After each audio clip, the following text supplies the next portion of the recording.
Nagsimula ang pelikula sa isang planetang tinatawag na Saris, kung saan makikita natin ang isang dalagita, si Naveen, na nagsasanay ng pagsipol gamit ang kamay sa isang dalampasigan. Ang kanyang mga magulang, sina Mills at Alia, ay pinapanood siya ng may paghanga, at nalaman natin na si Mills ay aalis para sa misyon na 2 taong paggagalugad sa kalawakan at hindi pa niya ito sinasabi sa kanyang anak.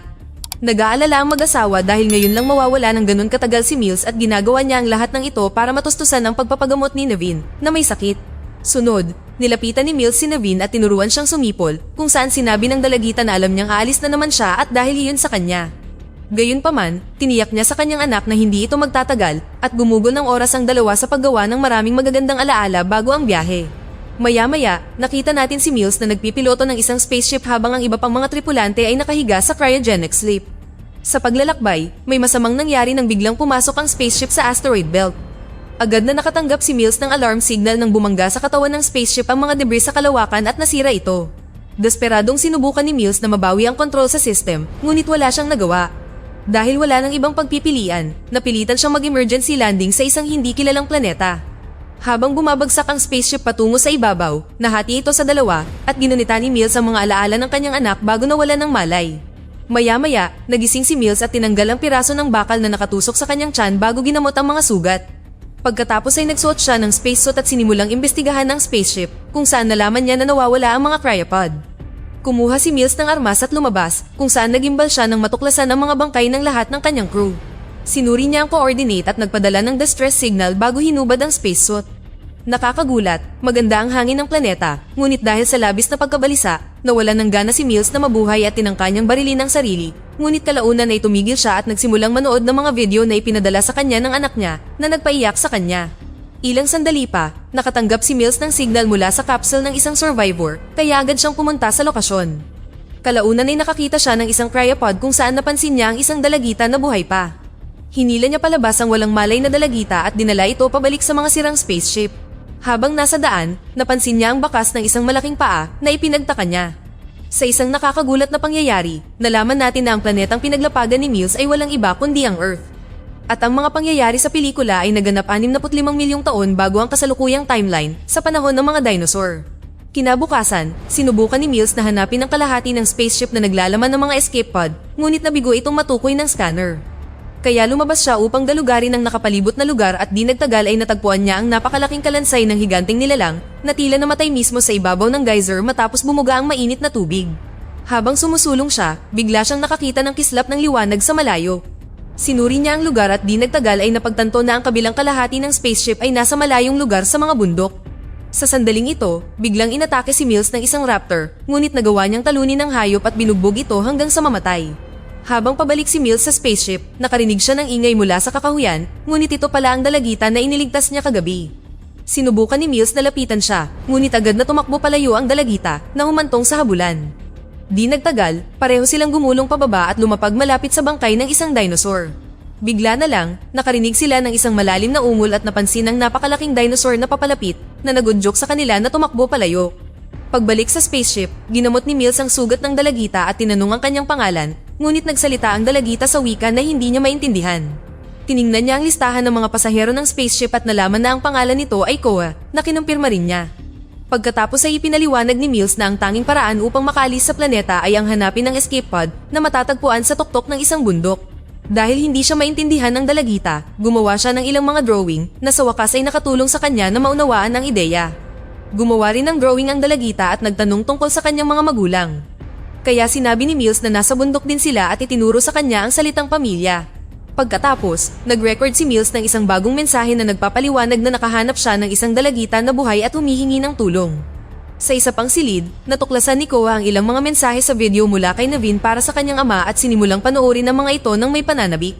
Lumalabas na natapos na ni Mills ang kanyang misyon sa pagdalugad at pauwi na pagkatapos ng 2 taon nang bumagsak ang spaceship. Ang mga mensahe ay tila masaya sa una, ngunit di nagtagal, ipinakita kay Naveen ng matinding sakit at halatang nalulungkot sa pagkawala ng kanyang ama. Ngunit bago pa man mapanood ni Koa ang higit pa, dumating si Mills at pinatay ang video bago siya hinimok na kumilos. Kasunod nito, nagdala si Mills ng ilang maliliit na bomba at nagsimula silang maglakad sa kakahuyan na puno ng mga mapanganib na nilalang. Sa paglalakbay, napansin ni Koa ang isang bagay na kumikinang sa kalangitan, ngunit hindi niya ito masyadong binigyang pansin. Di nagtagal ay nakakita siya ng ilang mga prutas sa kakahuyan at sinimulang ihagis ang mga ito kay Mills para asarin siya. Naglagay si Mills ng isa sa scanner at natuklasan na ang prutas ay nakalalason. Kaya naman pinagalitan ni Mills ang dalagita at binalaan na huwag paglaruan ng prutas na naintindihan naman niya kahit hindi siya nagsasalita ng Ingles. Maya-maya, nakita ng dalawa ang isang maliit na dinosaur na nakulong sa lusak at agad na sumugod si Koa upang tulungan ito kahit na binalaan siya ni Mills na huwag. Gayunpaman, kalaunan ay sumama rin siya sa kanya at magkasama nilang nagawang palayain ng nahihirapang nilalang. Ngunit hindi pa nakakalayo ang dinosaur nang bigla itong atakihin ng isang grupo ng mga mandaragit na nagsimulang salakayin ito. Natakot si Koa sa brutal na eksena at nagsimulang umiyak, kaya mabilis siyang sinunggaban ni Mills at nagtago sa likod ng kalapit na halaman upang maiwasang makuha ang atensyon ng mga mandaragit. Matapos tuluyang umalis ang mga nilalang, nagpatuloy sina Mills at Koa sa kanilang paglalakbay at hindi nagtagal ay huminto sa baybayin ng isang batis. Nang maubos ang kanilang bote ng tubig, hiniling ni Mills kay Koa na punuin ito ng tubig mula sa ilog. Pumayag siya, kung saan pinagmasdan siya ni Mills ng may pagmamahal at namimiss ang sarili niyang anak. Kalaunan, bumalik si Koa na may dalang bulaklak kasama ang tubig at sinubukang ilagay ito sa buhok ni Mills. Tumanggi si Mills noong una, ngunit nang makita niya itong mukhang dismayado, hinayaan niya itong isukbit ang bulaklak sa buhok niya. Sunod, nagpatuloy ang dalawa sa kanilang paglalakbay, ngunit hindi nagtagal ay nalito si Mills kung nasaan ang lokasyon ng kabilang kalahati ng spaceship. Kaya, nagpasya siyang umakyat sa isang puno para suriin ang lugar. Nahanap niya ang spaceship, ngunit biglang gumapang sa kanyang kamay ang isang kuyog ng mga insekto. Habang sinusubukan niyang itaboy ang mga ito, nawala siya sa balanse at bumagsak sa lupa na bumali sa kanyang balikat. Dumadaing sa sakit, paika-ika si Mills pabalik sa puno. Ngunit sa sandaling ito, isang grupo ng mga mapanganib na dinosaur ang lumitaw sa malapit. Kaya naman inutusan ni Mills si Koa na tapakan ang kanyang braso at sa wakas ay naayos niya ang kanyang balikat. Pagkatapos ay sinimulan niyang barilin ang mga paparating na dinosaur, ngunit nang makitang napakarami, sinabihan niya si Koa na tumakbo sa ligtas na lugar. Kasunod nito, agad na tumakbo palayo si Koa at nagtago sa tabi ng puno habang binabato ni Mills ng mga bomba ang mga dinosaur. Samantala, nakikinig si Koa sa mga tunog ng putok, ngunit hindi nagtagal ay napagtanto niya na mas maraming dinosaur ang lumitaw sa malapit. Sinubukan ng kawawang dalagita na tumakas, ngunit walang humpay nila itong hinabol at nakalapit ng husto. Nang tila nawalan na ng pag-asa, dumating si Mills at pinatay silang lahat gamit ang kanyang baril. Sa kasamaang palad, isa sa mga dinosaur ang nakaligtas at sinunggaban si Koa bago ito kinaladkad papunta sa kakahuyan. Agad na hinabol ni Mills at tinakot ang nilalang gamit ang isang bala na nagligtas kay Koa. Ang buong karanasan ay nag-iwan sa dalagita na nanginginig. Kaya kahit hindi makausap ni Mills si Koa, nanatili siya sa tabi nito upang magbigay ng ginhawa. Maya-maya, dumilim, at tinuruan ni Mills si Koa na sumipol gamit ang kanyang mga kamay tulad ng dati niyang itinuro sa kanyang anak. Pagkatapos ay nagpatuloy ang dalawa sa kanilang paglalakbay at pagkatapos maglakad ng ilang sandali, nakakita sila ng kuweba kung saan napagpasyahan nilang magpalipas ng gabi. Doon, nag-set up si Mills ng ilang motion sensor upang balaan siya sa anumang paparating na panganib at tiningnan ang navigator. Natuklasan niya na ang nasanhi ng pag-crash ay hindi ang pinakamalaking problema dahil mayroong isang higanteng bulalakaw na paparating sa planeta. Nag-alala siya dahil dito, ngunit sa sandaling iyon, ginambala siya ni Koa sa pamamagitan ng pagpapakita sa kinuha nitong disk na naglalaman ng mga video message mula kay Naveen. Nagalit si Mills sa kanya dahil kinuha niya ito ng walang pahintulot na ikinagalit din ni Koa. Kalaunan, binuksan ni Mills ang recording at sinimulan nilang panoorin ang hologram projection ni Naveen upang makahanap ng kapanatagan sa gitna ng krisis. Kalaunan, habang sinusubukang matulog ni Mills, naalala niya ang araw noong tinawagan siya ni Aliyah upang sabihin na namatay si Naveen sa ospital na naging dahilan upang maiyak siya. Nang gabing iyon, nakadetect ng paggalaw ang mga motion sensor na gumising kay Mills. Lumapit siya kay Koa na natutulog, ngunit may lumalabas na bula sa bibig nito na ipinag-alala niya. Mabilis na ibinuka ni Mills ang kanyang bibig at nakakita ng isang insekto sa loob na maingat niyang hinila palabas.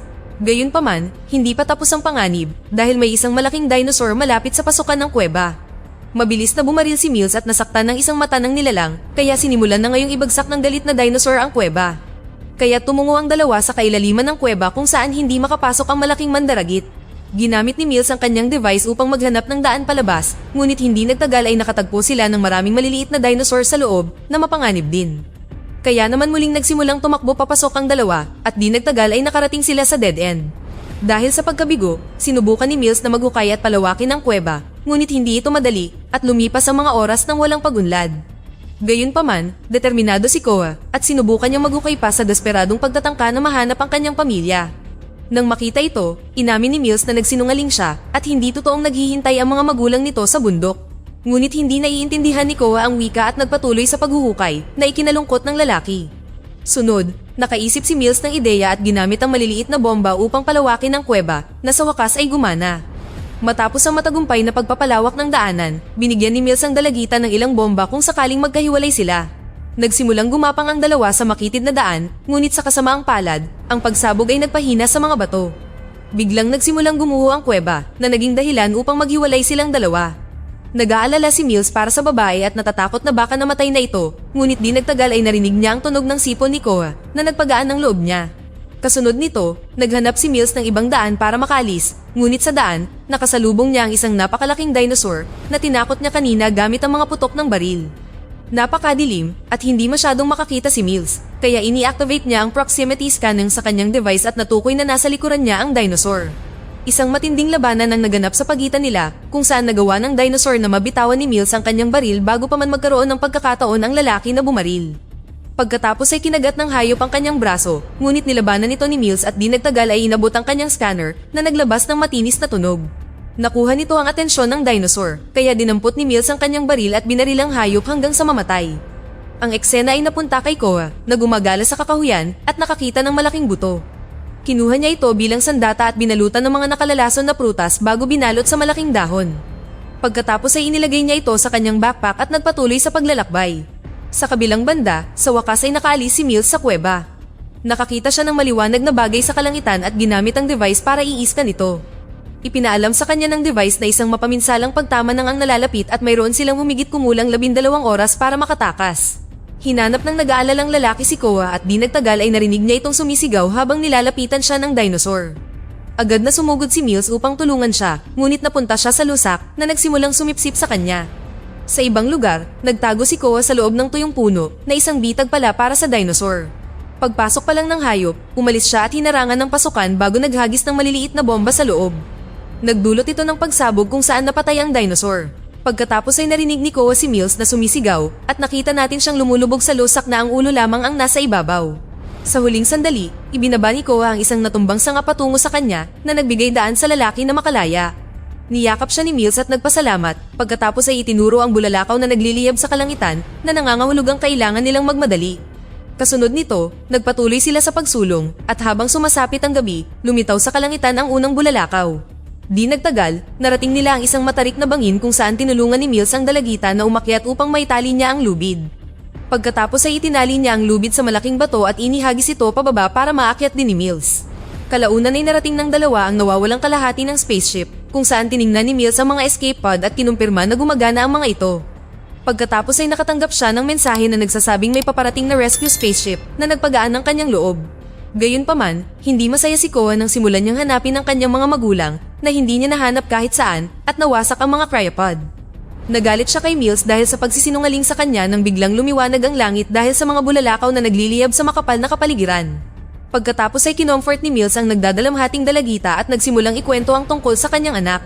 Sinabi niya na sumama siya sa misyon upang kumita ng pera para sa kanyang paggamot, ngunit namatay pa rin ito na nag-iwan sa kanya ng labis na kalungkutan. Umiiyak si Mills at nangakong iuuwi ang dalagita.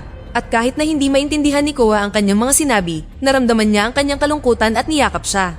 Sa sandaling ito, isang bulalakaw ang bumagsak sa kalapit na kagubatan na isa lamang sa maraming piraso mula sa isang napakalaking bulalakaw na patungo sa planeta.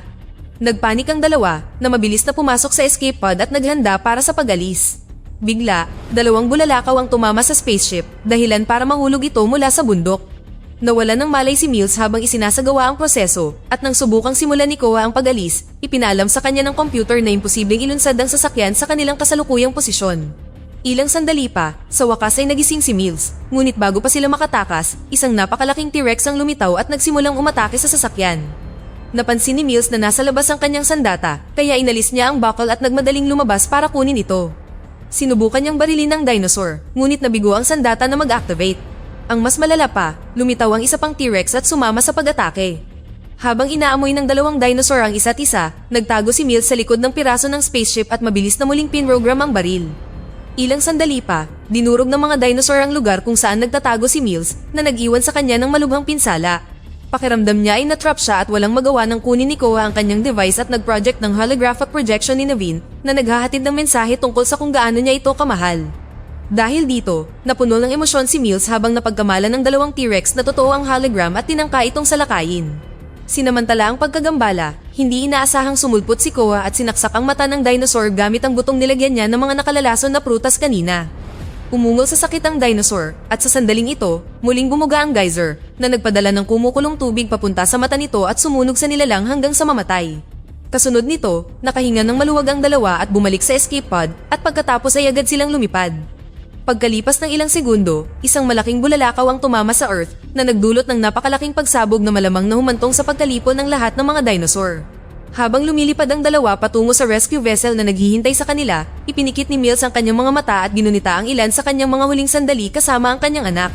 Sa maikling sandali, tila mawawalan siya ng malay dahil sa sakit mula sa kanyang mga sugat, ngunit bumalik siya sa kamalayan nang hawakan ni Koa ang kanyang kamay at lumabas ang dalawa sa himpapawid ng daigdig patungo sa isang hindi kilalang destinasyon. Nagtatapos ang pelikula sa isang pagsulyap sa ebolusyon ng planeta mula sa mapaminsalang epekto ng pagbagsak ng bulalakaw patungo sa isang mahaba at nagyayelong panahon at sa huli ay sa modernong sibilisasyon. Dito na nagtatapos ang ating kwento. Sana ay nagustuhan nyo. Mag-subscribe na kung hindi ka pa nakasubscribe, pindutin na rin ang notification bell at like button upang matulungan ang channel at mag-iwan na rin ng komento. Maraming salamat sa panonood.